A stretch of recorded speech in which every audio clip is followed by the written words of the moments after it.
stoupají na přední příčky. Takže Honza dělá ve Švýcarsku čest naší republice a našemu sportovnímu aerobiku.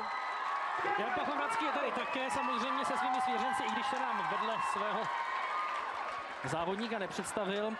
Teď se ale pojďme věnovat Cameronu Brownovi, který vyhrál titul mistra světa dvakrát v letech 2011 a 2012.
I'm feeling good right now, nothing can hold me down. She's got me in the mood, I'm about to make a move.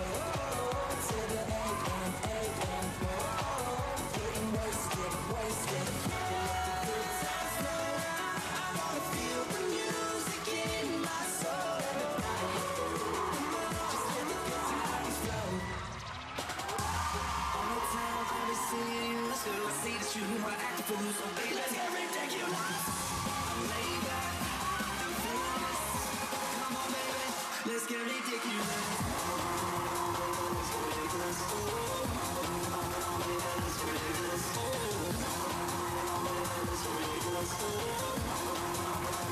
Let's get ridiculous.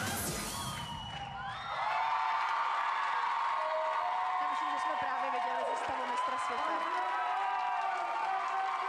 To, co tady předvádí Australané v těch kategoriích jednotlivců, je opravdu neuvěřitelné, jak v kategorii dospělých, tak i mladší kategorie.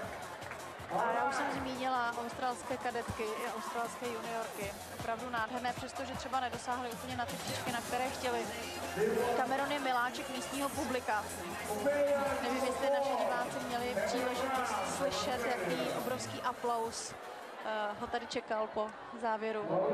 9, panečku, toho je známka. Tak to je známka, jedna z nejvyšších, možná jediná, kterou jsme dnes viděli. Já myslím, že jsme skutečně ještě žádnou 9 neviděli dnes. Cameron